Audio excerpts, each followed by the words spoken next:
30 मंत्री घूम रहे हैं, सब बीजेपी के 33 मंत्री घूम रहे हैं। आजम खान रहा सबसे भारी हो, सबसे भारी हो अखिलेश यादव, मोहम्मद आजम खान, मोहम्मद आजम खान, मोहम्मद आजम खान, मोहम्मद आजम खान, समाजवादी पार्टी।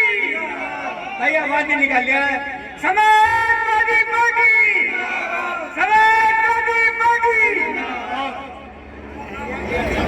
साथियों, आप लोग आप अपने नेता के लिए इतने जोरदार नारे लगाइए कि आप दोनों हाथ उठा करके मोहम्मद आजम खान, समाजवादी पार्टी, अखिलेश यादव, अखिलेश यादव, मोहम्मद आजम खान, मोहम्मद आजम खान, समाजवादी पार्टी, माननीय मुलायम सिंह यादव, मोहम्मद आजम खान, मोहम्मद आजम खान, मोहम्मद आजम Yadav, Samajwadi party, Samajwadi party.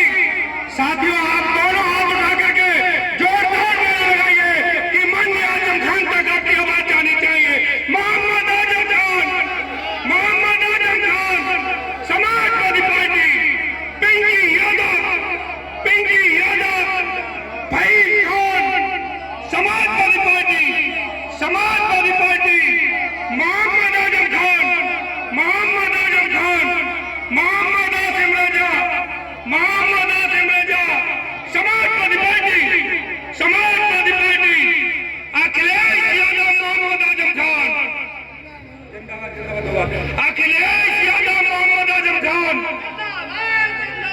Akhilesh Yadav, Mohammad Azam Khan, Samajwadi party, Samajwadi party, Akhilesh Yadav, Mohammad Azam Khan, Akhilesh Yadav, Mohammad Azam Khan, Akhilesh Yadav, Mohammad Azam Khan, Samajwadi party, Samajwadi party. साथियों, जो सामने लोग बैठे हुए हैं, मैं उनसे अनुरोध करूंगा, निवेदन करूंगा कि आप अपने नेता के लिए, जो आपका नेता यहाँ से लेकर के आपकी हर जगह बात को उठाने वाले, आपकी बात को संसद में रखने वाले, उस नेता के लिए जोरदार नारे लगने चाहिए। मोहम्मद आजम खान साहब, मोहम्मद आजम खान साहब। दोस्तों, इसी क्रम को आगे बढ़ाते हुए अबस मोदी की विधायक जी पिंकी यादव जी आपसे मुखातिब होंगी। पिंकी यादव, पिंकी यादव, पिंकी यादव, समाजवादी पार्टी, अखिलेश यादव, मोहम्मद आजम खान, पिंकी यादव, पिंकी यादव। आज हमारे रामपुर के लोकसभा के उपचुनाव में सैफनी की सरजमी पर यहाँ पर उपस्थित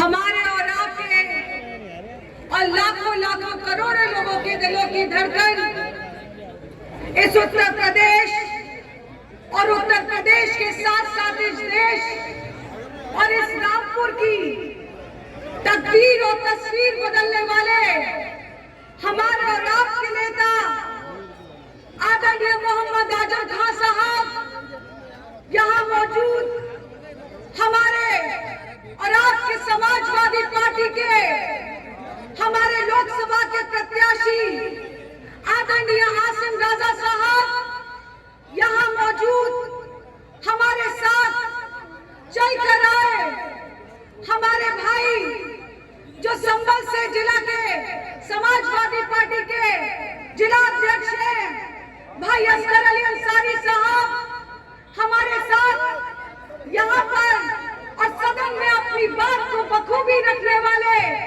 और आपकी और हमारी लड़ाई लड़ने के लिए हमेशा तैयार रहने वाले हमारे भाई जो कि बिलारी से विधायक हैं आदरणीय मोहम्मद फहीम साहब यहाँ मौजूद हमारे अमरोहा के जिला अध्यक्ष आदरणीय भाई निर्मोज यादव जी यहाँ मौजूद हमारे समाजवादी पार्टी के पूर्व जिला अध्यक्ष हमारे भाई मुरादाबाद से चलकर हमारे साथ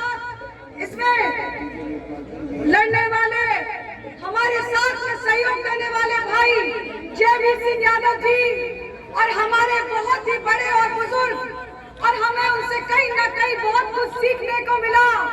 हमारे पूर्व सांसद रहे हमारे अंकल आदरणीय वीरपाल सिंह यादव जी, यहाँ मौजूद हमारे विधानसभा, यहाँ के विधानसभा अध्यक्ष आदरणीय बदन सिंह यादव जी, मेघराज सिंह यादव जी, प्रेमपाल सिंह यादव जी, शाहबाद के पूर्व ब्लॉक प्रमुख हरज्ञान सिंह यादव जी, हमारे यहाँ के चेयरमैन साहब आदरणीय मतलूब अंसारी साहब, और यहाँ पे वक्त लगेगा नाम लेने के लिए। इस मंच पे बैठे सभी मेरे सम्मानित नेतागण, समाजवादी पार्टी के सभी सम्मानित पदाधिकारीगण, और हमारे और आपके यहाँ पर सामने बैठे मेरे सभी सम्मानित मेरे बुजुर्गों, नौजवान भाइयों, माँ और बहनों, आप सभी को पिंकी यादव का नमस्कार और अस्सलाम वालेकुम। जैसा कि आप सब जानते हैं, मैं कहना चाहती हूँ, वक्त से लेकर एक बार जोरदार नारा हो जाए, आदरणीय आजम खान साहब, आदरणीय आजम खान साहब, आजम खान साहब, अखिलेश यादव, अखिलेश यादव, आजम खान साहब, आदरणीय आजम खान साहब, समाजवादी पार्टी आजम खान।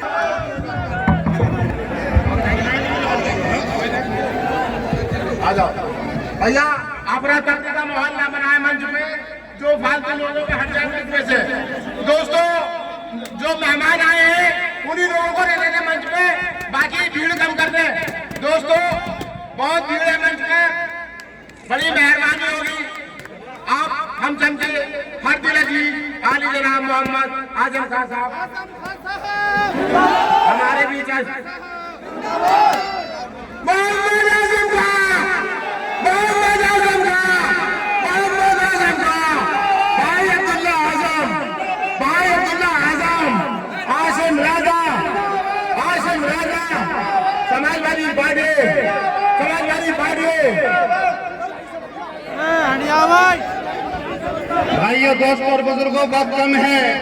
हमारे महबूब, हमारे कायद, जिनका हम कई साल से इंतजार कर रहे थे, हमारे बीच में है। एक बार जोरदार तालियों से संसद जी का माननीय आजम खान साहब का स्वागत करिए और जोरदार एक नारा लगाइए, माननीय आजम खान साहब। ऐसे करोगे स्वागत, सब लोग दोनों हाथ उठाकर स्वागत करो, दोनों हाथ उठाकर स्वागत करो, माननीय आजम खान साहब। एक बार और, आजम खान साहब, आजम खान साहब। अब हमारे बीच में हमारे अर्जुन अजीज, जो हमारे प्रत्याशी हैं, जो हमारे कायद ने हमें दिए हैं, मैं गुजारिश करूंगा क्योंकि वक्त की तवील तंगी है, 3 जगह और जाना है। आपके बीच में आपके रहनुमा, आपके रहबर भी मौजूद हैं। अब बिना ताखीर में आसिम राजा साहब से गुजारिश करूंगा कि वो अपने अल्फाज से सेफली के जियालों को, नौजवानों को, भाइयों को और बुजुर्गों को अपने बातों से बताएं और अपने अल्फाजों से नवाजें। बहुत बहुत शुक्रिया। बाकी लोग डिसिप्लिन रखें, डिसिप्लिन रखें बाकी लोग।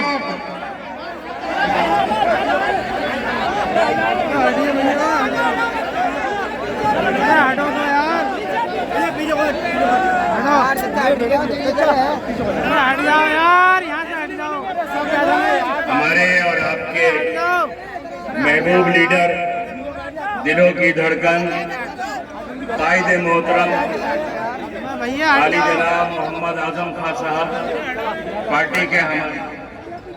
ये कैमरे हटाइए भाई, लोग हटाइए कैमरे, आप हटिए कह रहा हूँ, कैमरा हटाइए, लोगों से हटिए, आप हटाइए, इधर आइए, साइड में आइए, आइए, चलिए इधर आइए, इधर आइए, इधर आइए।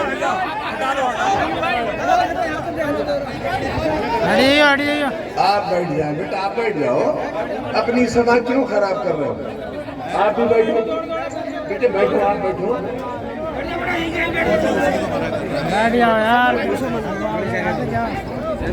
कायदे मोहतरम आली जनाब मोहम्मद आजम खान साहब, मंच पर मौजूद पार्टी के हमारे तमाम सीनियर साथी, इस तारीखी बस्ती सैफनी के तमाम बुजुर्गों, दोस्तों, नौजवानों, बहुत अहम दिन है आज। लोकसभा के इस इलेक्शन में हमारे कायद आपके और हमारे दरमियान मौजूद हैं। लोकसभा का ये इलेक्शन हमारे और आपके लिए, सबके लिए बहुत अहम है। पूरे देश और दुनिया की निगाहें लगी हुई हैं कि जिला रामपुर में जो लोकसभा का इलेक्शन है वहां से क्या रिजल्ट आता है और आजम खान साहब की ये सीट कितने वोटों की अक्सरियत से जीतती है। आजम खान साहब का 40-42 साल का राजनीतिक सफर है रामपुर में।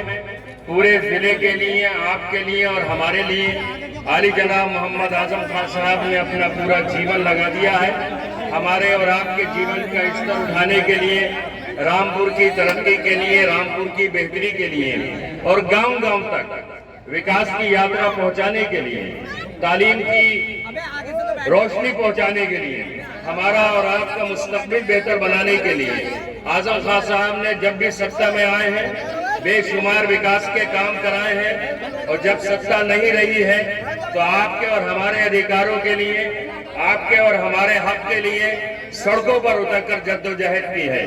आजम खान साहब की इसी सियासी ताकत को कम करने के लिए यूपी और दिल्ली की सरकार ने उनके और उनके परिवार के ऊपर जुल्म के पहाड़ ढाए, 27 महीने तक जेल में रहे और हर मुमकिन दिल्ली की सरकार ने, यूपी की सरकार ने, भारतीय जनता पार्टी की सरकारों ने ये कोशिश की कि आजम खान साहब की सियासी हैसियत को कम किया जाए, लोगों के दिलों में से उनकी मोहब्बत निकाली जाए। लेकिन पिछले विधानसभा के इलेक्शन में पूरे जिला रामपुर में आजम खान साहब को, समाजवादी पार्टी को जो वोट पड़ा है उसने ये साबित कर दिया है कि आजम खान साहब की मोहब्बत रामपुर के आवाम से के दिलों में से कम नहीं हुई है, बल्कि उसमें और इजाफा हुआ है और बढ़ोतरी हुई है। आपने लाखों वोटों से अभी नवाजा। 4 महीने पहले विधानसभा के इलेक्शन थे, ये लोकसभा का इलेक्शन उससे भी ज्यादा अहम है, जब पूरी दुनिया देख रही है कि आज रामपुर के अवाम जुल्म के सामने जिस तरह पहले आजम खान साहब के नेतृत्व में डटे रहे हैं, क्या आज भी डटे हुए हैं। मैं आजम खान साहब का एक बहुत छोटा सा सिपाही, 40-42 साल से उनका मेरा राजनीतिक साथ है। जब भी मेरे कायद ने जो जिम्मेदारी मुझे दी है मैंने उसे पूरा करने की कोशिश की है। आज लोकसभा प्रत्याशी की हैसियत से आपके सामने उन्होंने पेश किया है। मैंने अपने कायद से भी वादा किया है और मेरा आपसे भी ये वादा है कि अगर ये जिम्मेदारी मुझे मिली आपके ताउन से और ऊपर वाले के करम से, तो इंशाअल्लाह रामपुर से लेकर दिल्ली तक आपके हक के लिए आपकी आवाज बनकर इंशाअल्लाह जद्दोजहद जैसे पहले की जाती रही है आइंदा भी की जाएगी। और आजम खान साहब का जो मिशन है उसको बढ़ाने के लिए जिस तरह 40 साल का राजनीतिक सफर तय किया है, ये सफर इसी तरह जारी रहेगा। पूरी दुनिया आपके नतीजे को देखने चाह रही है। आपके कायद आपके दरमियान मौजूद है, आप उनको सुनने के लिए यहाँ तशरीफ लाए हैं। देश के हालात, प्रदेश के हालात आपके कायद तफसील से बताएंगे और इस इलेक्शन की अहमियत भी बताएंगे। मैं ज्यादा देर आपके सामने इसलिए नहीं रुकना चाहता कि आप अपने कायद को सुनने के लिए आए हैं। बस आपसे यही अपील है कि 23 जून को घरों से निकलिए और एक वोट डालकर आली जनाब मोहम्मद आजम खान साहब को एक बड़ी जीत का तोहफा दीजिए। लाखों वोटों की जीत होना चाहिए। बहुत शुक्रिया। अब मैं गुजारिश करूंगा वीरपाल सिंह यादव साहब, जो पूर्व सांसद हैं, जिला अध्यक्ष हैं, बरेली से तशरीफ लाए हैं, बहुत जल्द अपने अल्फाज से नवाजें। बहुत बहुत शुक्रिया वीरपाल सिंह यादव साहब। ने टोपी बढ़िया बनवाई है रामपुर में, लाल रामपुर के पैटर्न की बनवाई है।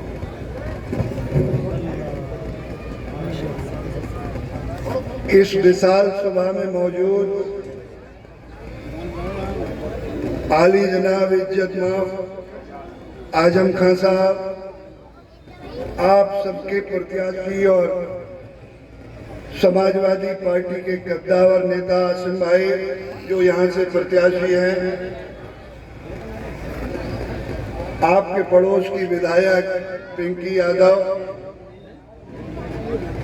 हमारे बिलारी से विधायक जो रात दिन यहाँ लगकर चुनाव प्रचार में लगे हुए हैं, मंच पर बैठे सभी साथी और सामने खड़े और बैठे बुजुर्गों, नौजवानों, माताओं और बच्चों,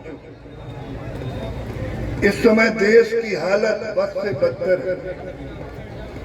ऐसे में ये मौका रामपुर की जनता को है कि पूरे देश में संदेश दें कि भारतीय जनता पार्टी की सरकार गरीबों पर, नौजवानों पर जुल्म ढा रही है और इतने वोटों से हराए उसे कि आने वाले चुनाव पर भी इसका असर पड़ेगा।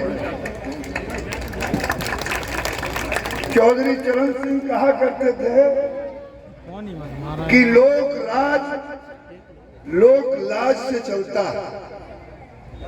क्या भारतीय जनता पार्टी को बिल्कुल भी लोक लाज रही?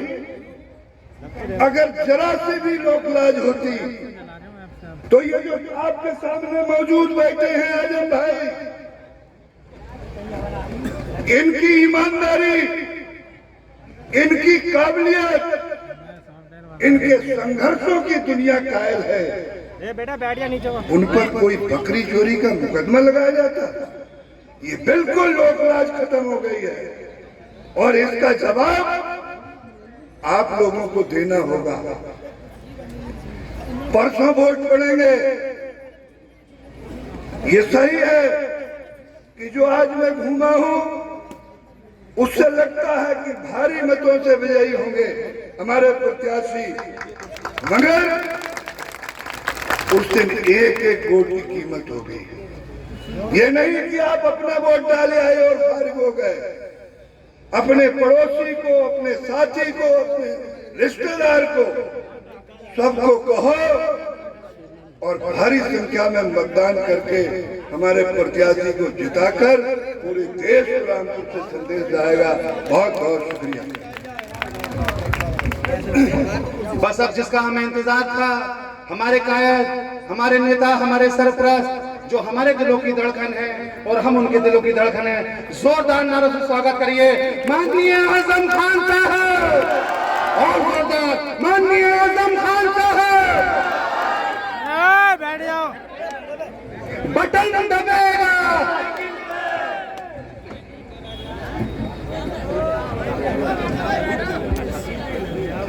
भाई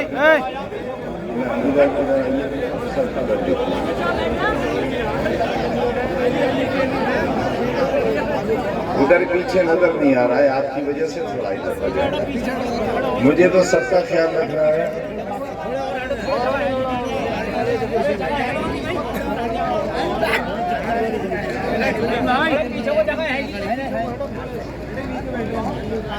हमारे सभी नेता साहिबान जो स्टेज पर मौजूद हैं, आपने सभी को सुना भी है। नेताओं का नाम लिए बगैर उनसे माफी चाहते हुए और आप सब बुजुर्ग नौजवानों और मीडिया बंधुओं, गर्मी बहुत है और मैंने आपसे ज्यादा गर्मी ओढ़ भी रखी है और पहन भी रखी है। जिन हालात से निकलकर यहाँ आया हूँ, उस कोल्ट्री की गर्मी से ये गर्मी बहुत कम है। न सिर्फ गर्मी कम है, यहाँ जिंदगी है और वहाँ जिंदगी बहुत तंग थी। मैं ये नहीं जानता कि मुझे ये हिम्मत कहाँ से मिली थी। पौने 2 साल जब तालिब इल्म था अलीगढ़ मुस्लिम यूनिवर्सिटी का, उस वक्त इमरजेंसी लगी जब नौजवान आप पैदा भी नहीं हुए थे। तब पौने 2 बरस बनारस की जेल में रहा, जब जिंदगी ने शुरुआत भी नहीं की थी।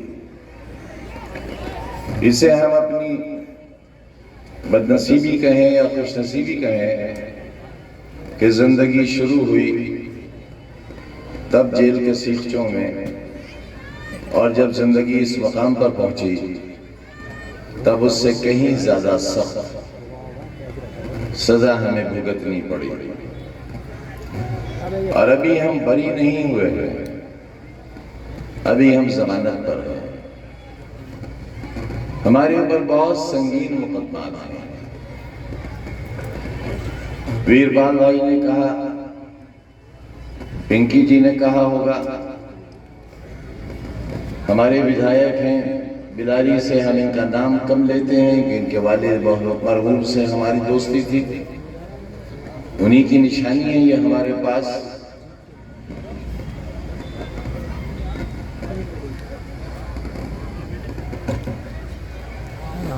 आपके बीच एक खास रिश्ते के तहत आए हैं। शाहबाद मेरी हाजिरी हो चुकी है, कोई जरूरी नहीं था कि मैं सैफ नहीं आता, लेकिन डॉक्टर साहब के इंतकाल के बाद और अपने बहुत से रफीका को खो देने के बाद और जेल में रहकर 5 महीने कोरोना की संगीन बीमारी से लड़ने के बाद 2 हुकूमतों की बदतरीन साजिशों के बावजूद वो कत्ल करना चाहते थे मेरा, लेकिन इल्जाम अपने ऊपर नहीं लेना चाहते थे।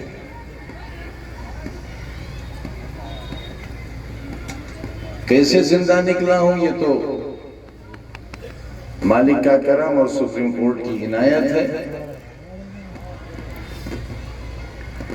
लेकिन कसर कोई उठाकर नहीं रखी गई थी। वीरपाल भाई ने कहा कि हम पर बकरी चोरी का मुकदमा है।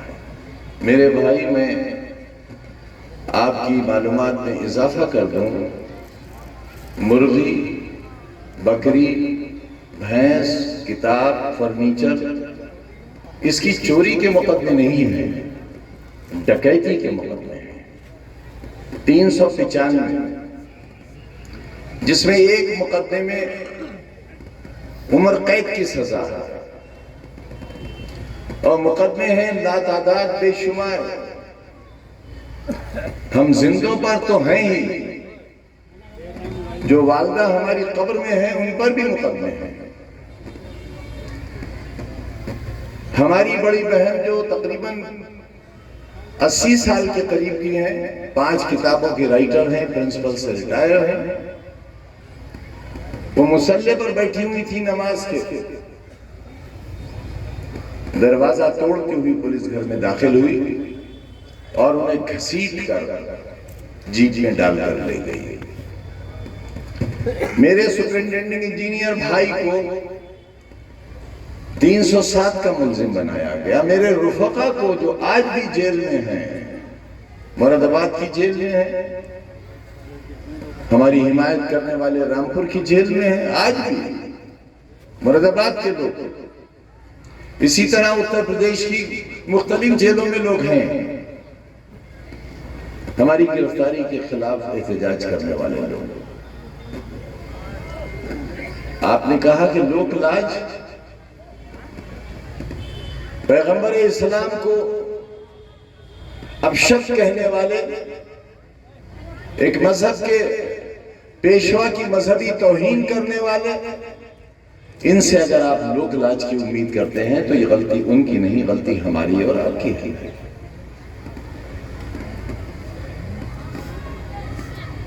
बस इतना फर्क रह गया है कि हमारे और दूसरे मजहबी पेशवाओं की तौहीन के बाद एक दिन आ सकता है जब ये अपने मजहबी पेशवाओं की भी तौहीन करेंगे। अभी 2 दिन पहले उप मुख्यमंत्री रामपुर आए थे, उन्होंने रामचंद्र जी का मुकाबला अब्दुल्ला से कर दिया, बेटे से हमारे। उन्हें इसकी लाज नहीं आई कि हिंदू धर्म के वो पूजनीय भगवान जिनकी हम इज्जत और एहतराम करते हैं, उन्हें एक दुनियादार इंसान से और एक ऐसे शख्स से जिस पर बकरी, मुर्गी चोरी और डकैती के मुकदमे हों। हमारी नजर में ये रामचंद्र जी का सम्मान नहीं था, उनके सम्मान में बहुत बड़ी कमी थी जिसके खिलाफ हम एहतजाज करते हैं। हम आपको सीख तो नहीं दे सकते इसलिए कि आप चुनाव बुरी तरह हार गए, और जो चुनाव हार गया उसे हमसे मुकाबला करने का कोई हक नहीं है। पहले अपने गिरबान में मुंह डाले, अपनी पुरानी जिंदगी देखे और फिर हम जैसे लोगों से बात करें। अजीजों, हम पर एक मुकदमा जानते हो क्या है? और तो बहुत है, लेकिन एक मुकदमा है कि मैं वजीर हूं, सरकार है, मेरी असिस्टेंट प्रोफेसर बीवी वो, मेरा बेटा अब्दुल्ला जो एमटेक पास है गलगोटिया से, इंजीनियरिंग की बहुत बड़ी डिग्री है उसके पास। हम 3 लोग शराब की एक दुकान पर गए और हमने शराब की दुकान लूट ली हमने, और 16,900 रुपया उसके गले से लूट लिया। आप लोकलाज की उम्मीद करते हैं ऐसे लोगों से? धज्जियां उड़ा दी जिन्होंने पूरे मुल्क की इंसानियत और शराफत की, उनसे लोकलाज की उम्मीद करते हैं? करोड़ों नौजवान बेरोजगार है, 1 साल तक किसान डामर की सड़क पर और सूरज के नीचे बैठे रहे, जाड़ा गर्मी बरसात सब गया। दुनिया में रहने वाले लोगों के दिल बसीज गए, लेकिन अगर किसी का दिल नहीं बसीजा तो हमारे बादशाह का नहीं बसीजा। बादशाही तो होता है वज़ीर आज़म। आज बहुत बड़ी जिम्मेदारी है आप पर। मुल्क के सामने बहुत से सवाल है, गरीबी का, गरीबी और अमीरी के बीच के फर्क का, नाबराबरी का और मजहबी तासुब का। आप नकाब नहीं पहन सकती, आपके घर की बहन बेटियां, मेरी बेटियां, उन्हें स्कूल नहीं जाने दिया जाएगा नकाब पहनेंगी तो उन जाहिल रहेंगे। मीनारों से अल्लाह अकबर की आवाज नहीं आएगी। हमने कभी एतराज नहीं किया और न करना चाहिए कि रास्ते बंद करके धार्मिक कार्यक्रम होते हैं, लेकिन कभी एतराज नहीं किया। आपने छोटी मस्जिद और ज्यादा लोग, सिर्फ 2-3 मौके आते हैं मुसलमानों के लिए, एक ईद, एक बड़ी ईद और एक जमातुल विदा। जब रमजान का रुखसत होता है, आपने पाबंदी लगा दी कि कोई सड़कों पर नमाज नहीं पढ़ेगा, नहीं पढ़ेंगे। आप ताला डाल दीजिए सारी मसाजिद में, इसलिए कि हम नंबर 2 के शहरी तो अपने आप को तस्लीम कर चुके हैं। अब नंबर 3 का शहरी बनने के लिए हमें क्या करना होगा, देश चलाने वाले बताएंगे। हमारे जैसे आदमी पर यह जुल्म के पहाड़ तोड़कर तुम्हें यह संदेश दिया गया है कि अगर आजम खान, उसके परिवार, उसके रफीका का यह हासिल हो सकता है तो तुम लोग बिल्कुल घर के दरवाजे के बाहर मत निकलना, अपनी हैसियत, अपनी औकात में रहना सीख जाओ। यह संदेश दिया, ये कहा किसानों से। 4.25 बीघा जमीन को लेकर मुझे माफिया कहा गया, जिसने सैकड़ों एकड़ जमीन तुम्हारे बच्चों के कल के लिए खरीदी है, हाथ फैलाकर, झोली फैलाकर, दामन बंधाकर। 4.25 बीघा जमीन, जिसमें 2 बीघा बाहर है दीवारों के, 2.25 बीघा जमीन के मालिकों से हमने कहा 27 लोग, किसी की 5 गज, किसी की 4 गज, किसी की 10 गज जमीन, कि भाई जमीन तलाश कर लो, जमीन पर कब्जा ले लो। उनका कहना था कि हमें मालूम नहीं कहां जमीन है और है भी या नहीं है। हमने कहा नहीं है तब भी पैसा ले लो। उन्होंने कहा कलेक्टर कहता है कि अगर तुमने कागज किए तो आजम खान से भी ज्यादा बुरा हैशर करेंगे तुम्हारा। यह है लोकराज। इस तरह चलेगा देश। देश की 1/4 आबादी अगर जमीन का बोझ बन जाएगी तो देश तरक्की नहीं कर सकेगा। हमें जाहिल, नंगा और भूखा रखने से देश की तरक्की नहीं होगी। आप नहीं चाहते हमारे बच्चे पढ़े, कोई बात नहीं, लेकिन अगर हम चाहते हैं कि हमारे बच्चे पढ़ लें तो इसमें आपको क्या एतराज हो सकता है? देखो जाकर यूनिवर्सिटी में किस तरह तार बांधे गए हैं। क्या दुनिया में कहीं ये सुना है आपने कि जमीन की पैमाइश एक तरफा भी होती है? जमीन की पैमाइश के लिए तो हमने ये सुना है कि दोनों पार्टियां जब तक मौजूद रहो उस सब तक नफरत नहीं हो सकती, लेकिन ये फैसला एक तरफा हुआ और आधी यूनिवर्सिटी पर कब्जा कर लिया गया। यह है लोकराज।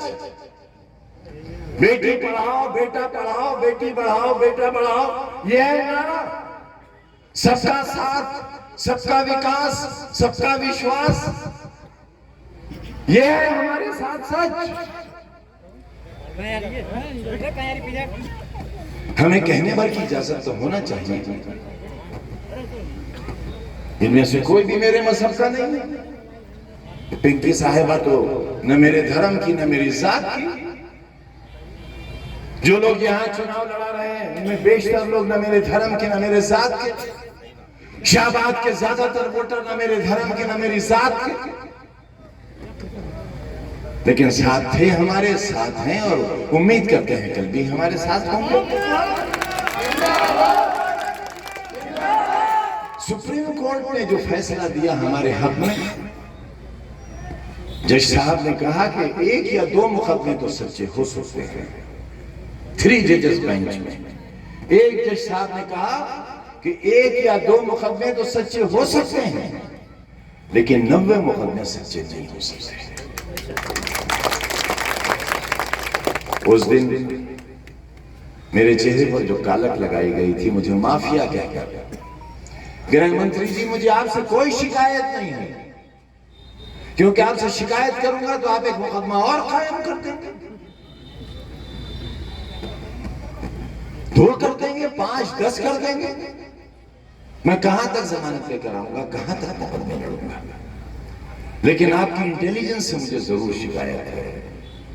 उन्होंने आपको ये बताया होगा कि आजम खान माफिया है, तभी तो आपने जहां गए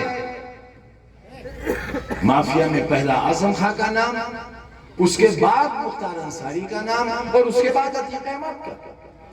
बस ये 3 माफिया है हिंदुस्तान में, चौथा माफिया नहीं है। जिसमें पहले नंबर का माफिया ये खादिम आपके सामने खड़ा है, जो 10 बार एमएलए हुआ है, 2 बार एमपी हुआ है, 1 बार लीडर अपोजिशन हुआ है और 4 बार सरकारों में काबीना स्तर का मंत्री रहा है। पूरी दुनिया में इतना लंबा राजनीतिक इतिहास रखने वाले के खिलाफ इतने मुकदमे होंगे, मैं समझता हूं मुमकिन नहीं। किसी बहुत बड़े अपराधी के खिलाफ भी, एक वीरम पंथ था जिसे मार दिया गया, उसके पास भी इतनी लंबी फहरिस्त नहीं थी मुकदमों की जितनी लंबी फहरिस्त मेरी और मेरे परिवार और मेरे रफाका की है, जो आज भी जेल में है।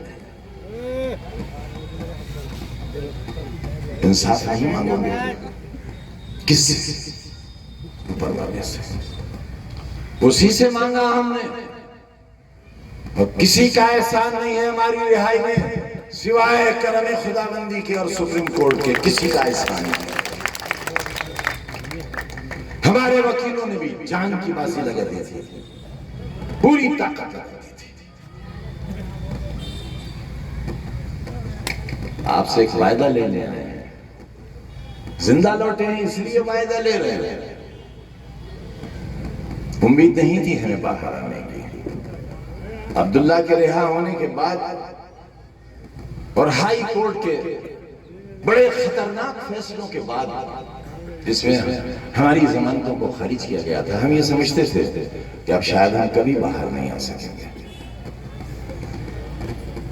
एक आजाद इंसान की क्या सजा है? उसकी आजादी छीन ली जाए। एक भीड़ में रहने वाले आदमी की क्या सजा है? कि उसे तन्हा कोठरी में बंद कर दिया जाए। वही सजा दी थी हमें जो मौत से भी ज्यादा बदतर थी।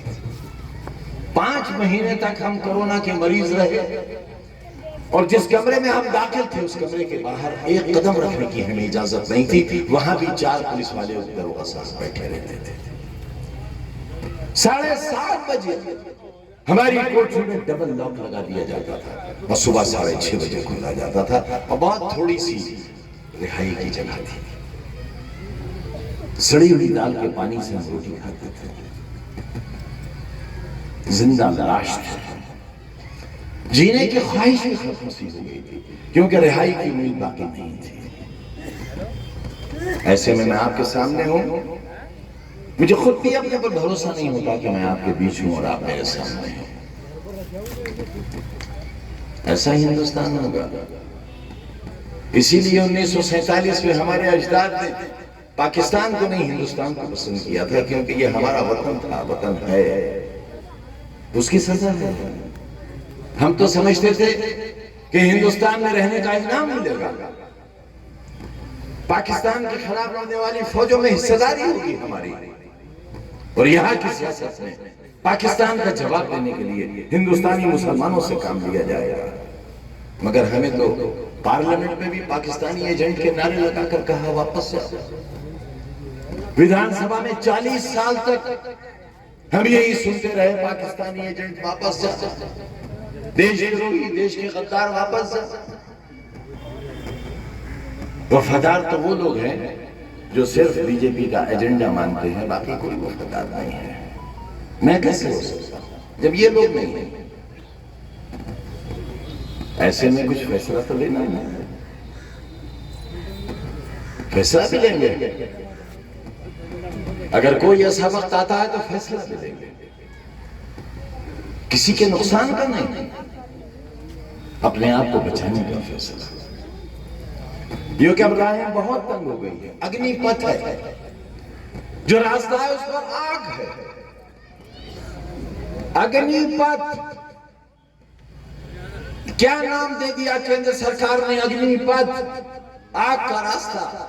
और उस रास्ते पर बिहार के नौजवान चल पड़े, झुलस गए, पूरा सूबा आग के हवाले हो गया। उत्तर प्रदेश में उसकी आंच आ गई और दूसरे सूबों में भी आ गई, थाने फूंक दिए गए, गाड़ियां जला दी गई, अमलाक को नुकसान हुआ। लेकिन अभी तक उसकी धाराओं के तहत किसी की गिरफ्तारी नहीं हुई है, और न ही किसी से नुकसान की भरपाई का नोटिस दिया गया। मगर हम बहुत कमजोर थे। जिस तरह थानों में चोरों की तस्वीरें लगा दी जाती हैं, इस तरह अपनी शहरियत का सबूत न देने के जुर्म में आपकी तस्वीरें भी शहरों पर बड़े बड़े होर्डिंग्स में लगा दी गई कि ये हैं वो गद्दार देश के जो अपनी शहरियत का सबूत देना नहीं चाहते। क्या सबूत है हमारी शहरियत का? मेरे पास क्या सबूत है? कोई नहीं, कोई सबूत नहीं है मेरे पास अपनी पैदाइश का। अगर अब्दुल्ला और अब्दुल्ला की मां का बयान अदालत ने नहीं माना, मां कह रही है कि मेरा बेटा कब पैदा हुआ, अस्पताल कह रहा है कि कब पैदा हुआ, नगर निगम कह रहा है कि ये बेटा कब पैदा हुआ, पैदा करने वाली डॉक्टर नहीं कह रही है कि बेटा कब पैदा हुआ। जब उसकी पैदाइश नहीं मानी गई तो मेरी और आपकी पैदाइश मान लेगा? कौन मान लेगा? कौन? लिहाजा अपने लिए तैयारी तो करना होगी आपको, अहिंसा से नहीं, हिंसा के रास्ते से, अमन के रास्ते से। लेकिन जिस रास्ते पर मुल्क चला है वो रास्ता अच्छा नहीं है, बहुत नुकसान हो रहा है देश का। जिस तरह किसानों की मांगे मानते हुए आपने किसान बिल वापस लिए, जिस तरह आपने रेलवे की भर्तियों का अपना फैसला वापस लिया, जमहूर पसंद लोग और अमन में यकीन रखने वाले लोग अपने मुल्क के वज़ीर-ए-आज़म से अपील करते हैं, और हम भी आपके माध्यम से अपील करते हैं कि इस कानून को और इस फैसले को वापस लिया जाए और भर्तियां जिस तरह होती थी उसी कानून के तहत भर्तियां। नौजवानों को रोजगार चाहिए, अग्निपथ नहीं चाहिए, कांटों का रास्ता नहीं चाहिए, अंगारे नहीं चाहिए, उन्हें चैन चाहिए, सुकून चाहिए। और याद रखो देश को चलाने वाले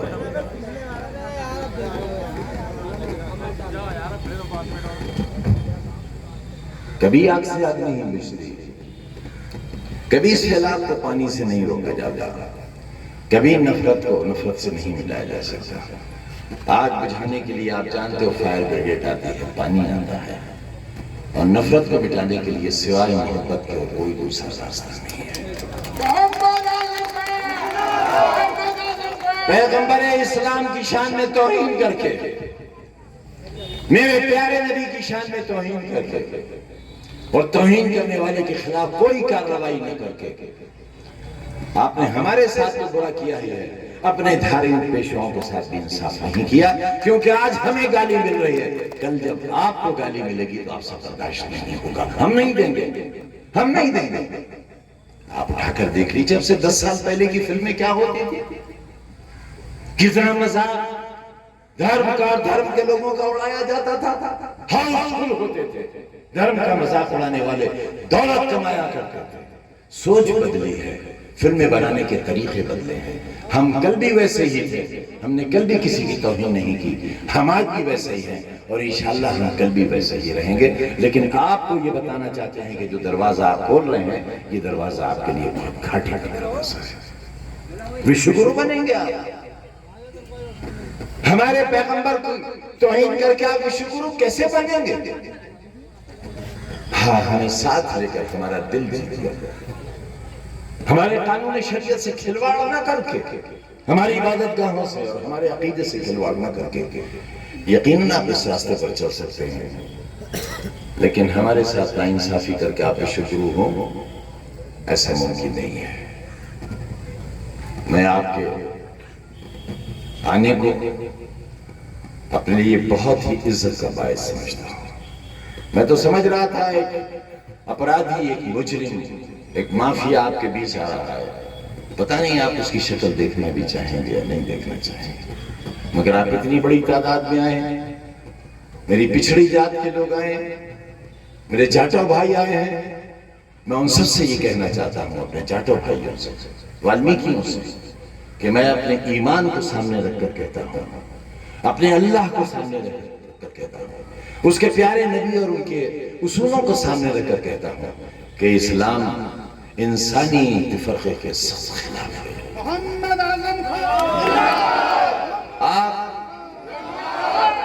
आप किसी मजहब के हो, किसी जात के हो, कितनी ही आपके कपड़ों से बदबू आती हो, एक बार मेरे करीब आकर देखिए।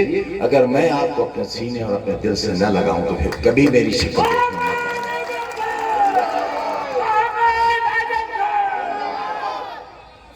मैंने इन जंजीरों को तोड़ा है, मुसलमानों के अंदर जो बिरादरी का टकराव था उसे भी तोड़ा। उसी तरह मैं अपने उन कमजोर बहन भाइयों से कहना चाहता हूं कि फैसला कहीं जाने का लिए कोई नहीं, लेकिन ये याद रखें, उनका गलत फैसला उनके लिए भी बहुत फायदेमंद नहीं होगा। ये लोग उन्हें भी छल रहे हैं, ठग रहे हैं, धोखा कर रहे हैं किसी से। हमारा साथ दीजिए, हम कम से कम आपकी बस्ती को आग नहीं लगाएंगे, हम आपका दिल नहीं तोड़ेंगे, आपके धार्मिक गुरुओं का अपमान नहीं करेंगे, आपसे नफरत नहीं करेंगे, आपसे मोहब्बत करेंगे। आप सामने आओगे तो अपने दिल से लगाएंगे। बहुत गर्मी है, हो सकता है 23 तारीख को इससे ज्यादा गर्मी हो, लेकिन जिस दिन रोजे हिसाब होगा, जिस दिन आप अपने मालिक के सामने होंगे, उस दिन सूरज सवा नेज़े पर होगा। खोपड़ियां जिस तरह हांडी पकती है उस तरह खोल रही होंगी। अल्लाह ताला का कहर व गज़ब उस दिन नाजिल ऐसे होगा कि वो हर चीज को तहस नहस कर देगा, तबाह कर देगा, और इसलिए कर देगा कि नाफरमान इतने हो गए होंगे कि खुद अल्लाह को भी उसकी बर्दाश्त नहीं रह जाएगी। मुल्क चलाने वालों से और दुनिया में फसाद पैदा करने वालों से कहना चाहता हूं कि उस दिन से डरो और घबराओ जब अल्लाह का कहर व गज़ब नाज़िल होने वाला होगा, जब उसके बर्दाश्त की हदें पार हो जाए, उस दिन से घबराओ। सवा नेज़े पर आ जाए सूरज, उससे पहले जरूरी है कि हम इस गर्मी को बर्दाश्त करने की आदत डालें। और 23 तारीख को इसलिए घरों में हमारी माएं, बहनें, बेटियां न रह जाएं और बुजुर्ग आप न रह जाएं कि दिन बहुत गर्म है, धूप बहुत निकली हुई है। मुकाबला करेंगे हालात का, कर रहे हैं। अगर मैं आपके सामने इस तरह पसीने नहाया खड़ा हूं, आपसे भी मुतालबा करता हूं कि आसिम को राजा बना दो,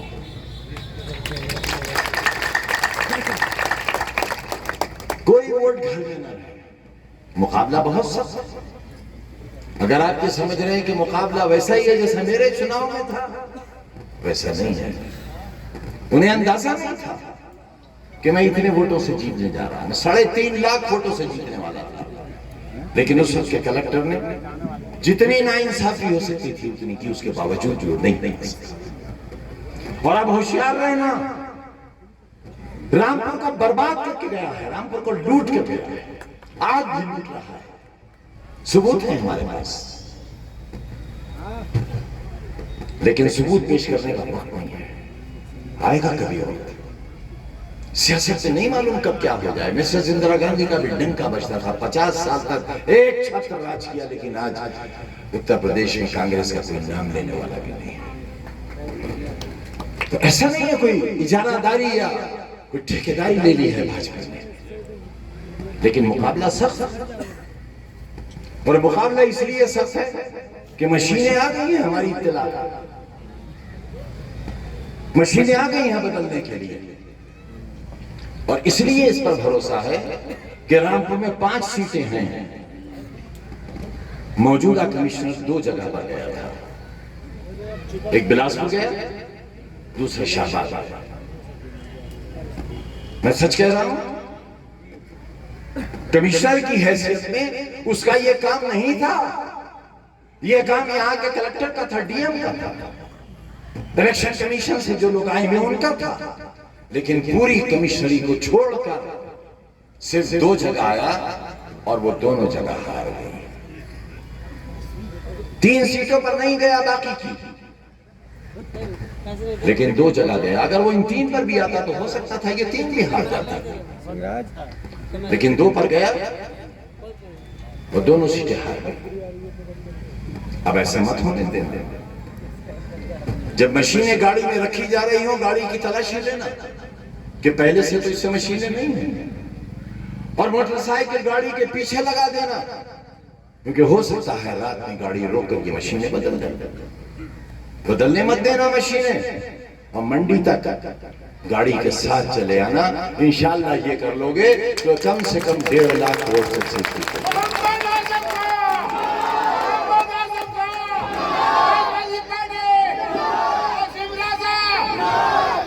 आप सबका और सारे भाई बहनों का जो यहाँ हमारे चुनाव में इस सख्त मौसम में हमारा साथ दे रहे हैं, आप भी साथ देंगे। मेरे भरम का भी सवाल है, खुदा ना करे अगर हम नहीं जीते तो कांटे बढ़ा दिए जाएंगे, कांटे कम नहीं होंगे। है अंदाजा कितनी दुआएं की हैं मेरी रिहाई के लिए, किस कदर आपने नमाजें पढ़ी हैं, कितने रोजे रखे हैं, कितने तहज्जुद की नमाजें पढ़ी हैं आपने। रोए हो आप अल्लाह के सामने मेरे लिए, क्या रिश्ता मेरा आपका, मगर रोए हो आप, मुझे मालूम है। रो कर मेरी जिंदगी की और रिहाई की दुआएं की हैं आपने। आज वही शख्स जो आपकी दुआओं से जिंदा आपके सामने खड़ा है, आपसे फिर ये कहने आया है कि ना मैंने कल आपके साथ धोखा किया था और ना आने वाले कल आपके साथ धोखा करूंगा। और सही फैसला यही है कि आजमगढ़ में भी और रामपुर में समाजवादी पार्टी के दोनों कैंडिडेट्स को जीतना चाहिए।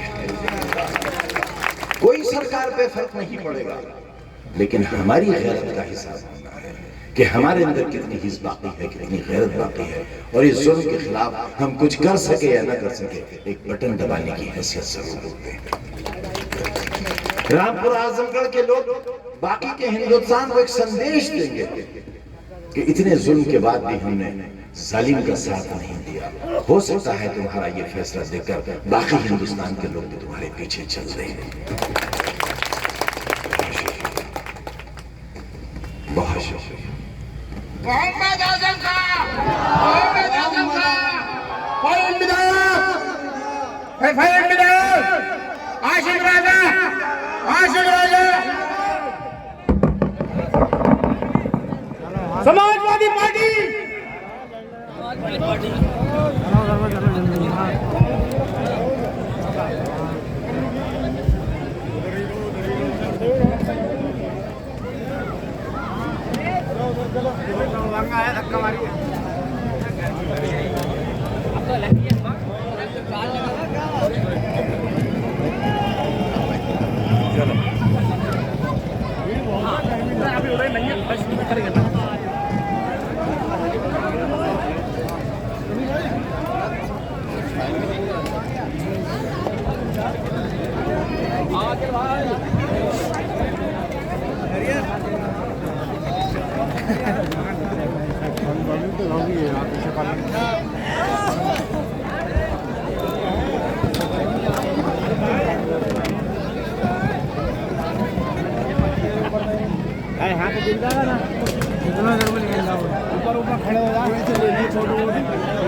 बन गई वीडियो जब के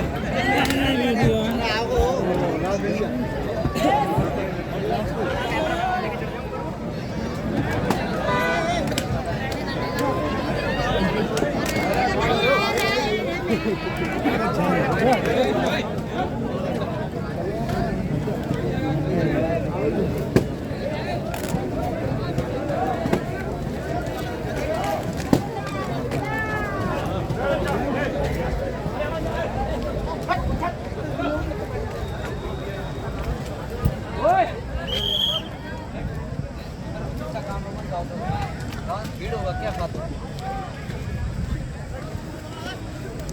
उधर उड़ेगा मिट्टी उड़ेगा आपके कपड़े खराब होंगे बच्चे नहीं हो रखे आपकी मर्जी है देखना अभी 2 मिनट में धूल उड़ेगा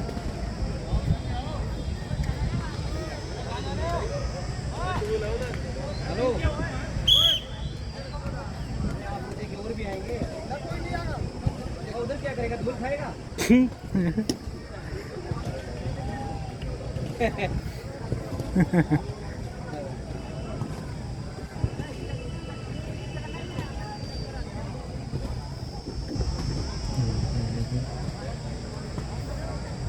देख सकते हैं आप आजम खान अपने हेलीकॉप्टर में बैठने वाले हैं और देख सकते हैं आप ये आजम खान अपने हेलीकॉप्टर में बैठने वाले हैं और हमने आपको पूरा लाइव दिखाया रूबरू जो आपने देखा और आप अपनी आंखों से नज़ारा कर सकते हैं। ये आजम खान साहब हेलीकॉप्टर में बैठने वाले हैं और तशरीफ़ लेके जा रहे हैं रामपुर।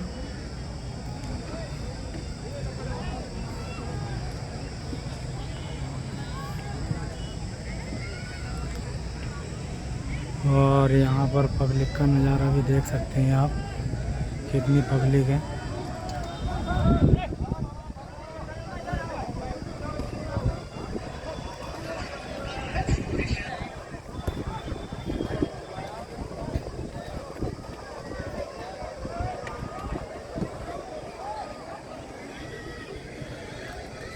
और बहुत अच्छा बंदोबस्त करा है यहाँ पर।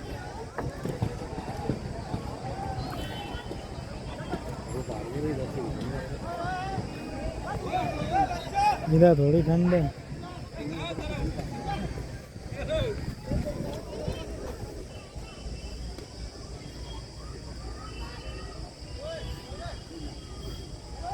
बहुत धूल उड़ेगी महफूज भाई वहाँ।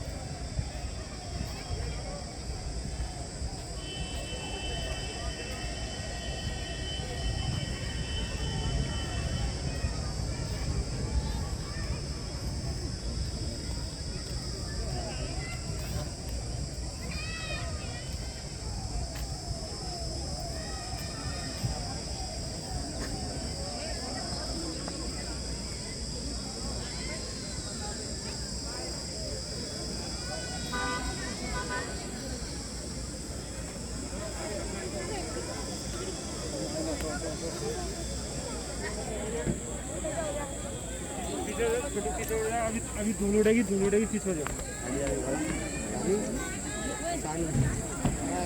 और ये आजम साहब अपने हेलीकॉप्टर में बैठ चुके हैं और कुछ चंद मिनट में उड़ने वाला है ये, और स्टार्टिंग हो गई है और अपनी आंखों से ये नज़ारा देख सकते हैं। और ये हेलीकॉप्टर उड़ने ही वाला है और आजम खान बैठ चुके हैं हेलीकॉप्टर में अपने।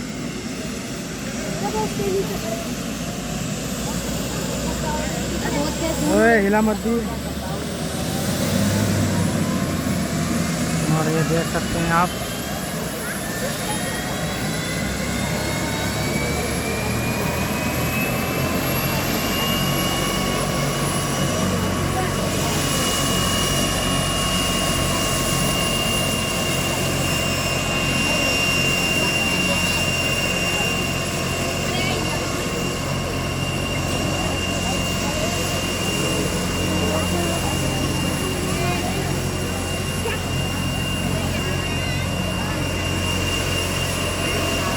और ये हेलीकॉप्टर स्टार्ट हो चुका है और आजम खान हेलीकॉप्टर में बैठ चुके हैं और ये उड़ने में कुछ चंद सेकंड चंद मिनट हैं और आजम खान मुरादाबाद वो रामपुर के लिए रवाना होंगे।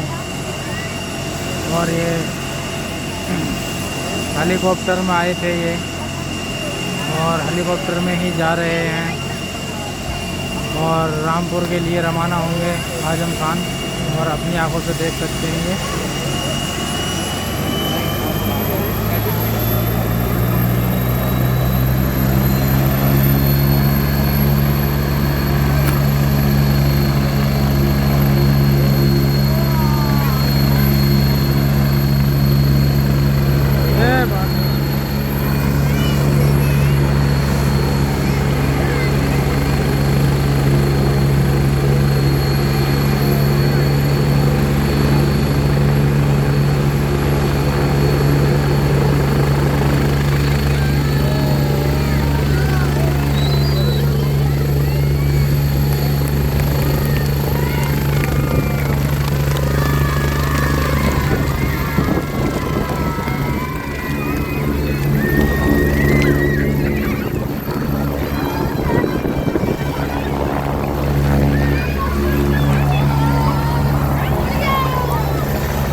और पब्लिक को आप देख सकते हैं कि कितनी भारी भरकम में आई है पब्लिक आजम खान का नज़ारा करने, आजम खान को देखने। देख सकते हैं आप।